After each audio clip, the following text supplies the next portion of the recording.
warna kulit lah kan. Tapi kalau mereka memilih untuk melihat dan tenung. Gara-gara berkongsi foto berpakaian yang terselak sehingga menampakkan bahagian dada, pelakon Jana Nik seakan mengundang kecaman dan komen-komen nakal netizen. Tidak terus melatah, Jana menerima kritikan dengan hati terbuka namun bertegas untuk tidak memadam foto berkenaan. Saya tak ada kata-kata yang akan untuk mempertahankan diri saya. Itu adalah apa yang orang nampak dan saya terima setiap apa yang komen-komen yang diberikan lah. Kalau orang kata seksi, saya terimalah itu memang seksi lah. Dan kalau ada yang pandangan yang mungkin rasa benda tu biasa, juga saya menerima dengan hati yang saya rasa itulah komen orang kan. Pada saya, perspektif manusia ni berbeza-beza. Cara mereka melihat personality orang tu dengan pakaian tu juga berbeza. Kalau mungkin untuk saya, macam tu orang cakap dah terlalu seksi. Mungkin ada setengah artis pula yang kita nampak pakai tube saja dengan seluar pendek je pun orang tak pernah datang bash and comment seksi. Tapi untuk saya, mungkin orang dah terbiasa dengan image saya yang kalau sebelum ni agak boyish kan, jadi orang agak terkejut bila saya mengenakan pakaian yang agak seksi. Dan saya tidak menafikan dan saya pun tidak ada huraian yang tepat untuk saya bantah segala komen-komen tu. Jadi saya terima dengan hati yang terbuka. Maksudnya bila kita sendiri memilih untuk mengupload gambar yang begitu seksi ataupun pada pandangan orang mengundang kecaman, itu adalah pilihan terawal yang saya buat, di mana saya dah ready dah untuk terima kecaman kan. Kalau kata saya memang tak ready, daripada awal lagi saya takkan upload, dan saya bukan yang jenis yang bila saya upload saya akan delete. Jadi apa yang saya boleh katakan dekat sini, saya mengharapkan doa orang ramai untuk doakan saya suatu hari nanti saya boleh jadi yang terbaik.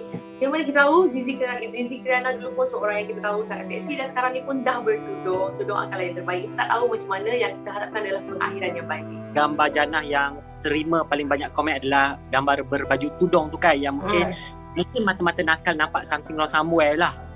Saya tak nampak.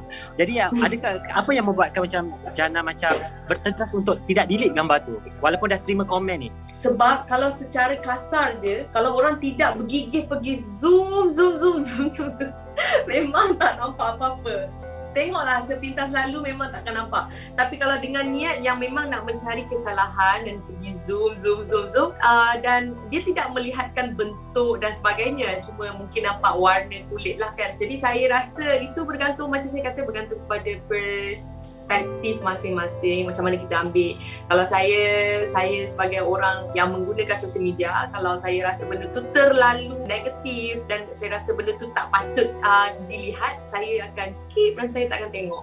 Tapi kalau mereka memilih untuk melihat dan tenung, so itu adalah pilihan di tangan masing-masing lah. Jadi ada juga yang mendakwa that macam before this Jana pernah orang panggil kecoh pasal mengalami depres dan sebagainya. Jadi ada juga yang saya terbaca komen-komen yang mengatakan bahawa Jana ni jangan buat masalah tapi dibikin masalah macam tu. Itu orang katalah. Itu yang orang tak faham. Doktor diagnose saya mengidap bipolar sekarang, tapi saya dah mengidap bipolar dari saya muda, sebelum saya menjejakkan kaki ke dalam industri. Penyakit ni bukan penyakit yang kita sebabkan kecaman kita jadi macam ni. Penyakit ni adalah penyakit yang memang daripada kecil kan. Jadi kita jumpa doktor adalah satu ikhtiar untuk kita mengurangkan rasa sakit tu kan. Sama je macam kalau kita ada rasa kalau kita ada sakit kanser atau sebagainya, kita akan mendapatkan nasihat pakar. Itu adalah tindakan saya yang buat, dan saya bagi tahu orang ramai sebagai satu awareness kepada orang ramai bahawa penyakit mental ni wujud. Saya tak menggunakan penyakit mental saya ni sebagai satu alasan untuk saya terus buat perangai dan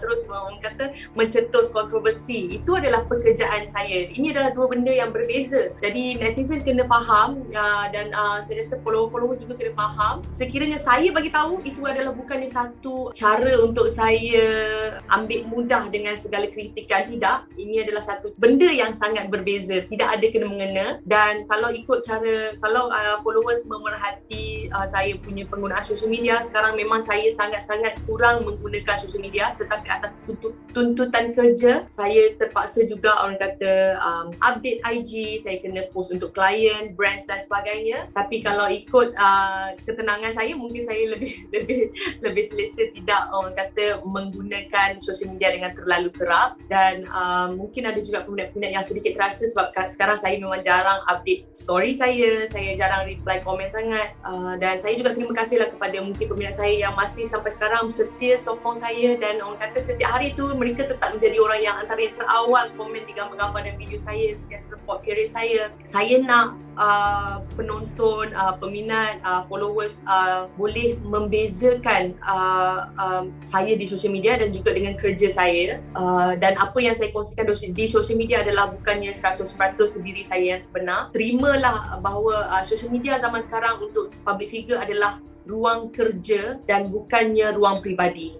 Sebab saya rasa saya dah orang kata saya biasa dengan, bukan nak kata biasa, tapi kita dah dalam industri dah lama ya, dan penggunaan social media ni kita tahu kita tak boleh nak menyekat pandangan orang, kan. Kalau saya nak betul-betul nak menyekat, saya privatekan akaun saya dan saya delete semua orang yang saya tak kenal. Saya hanya buatkan untuk akaun kawan-kawan saja. Tapi disebabkan kita sebagai public figure, kita menerima ramai followers daripada orang kata individu-individu yang tidak kita kenali. Jadi dekat situ kita tak boleh nak kawal mata orang, kata-kata orang, pandangan orang, cara pemikiran orang. Jadi pada saya nak buat apa benda yang buat saya rasa happy. Kalau saya rasa benda tu terlalu mencetus sensitiviti masyarakat dan sebagainya, agama dan sebagainya, mungkin saya akan ambil tindakan jugalah. Maksudnya saya sendiri akan delete ataupun saya akan minta maaf dan sebagainya. Tapi kalau saya rasa benda tu hanyalah pandangan-pandangan nakal daripada kaum lelaki,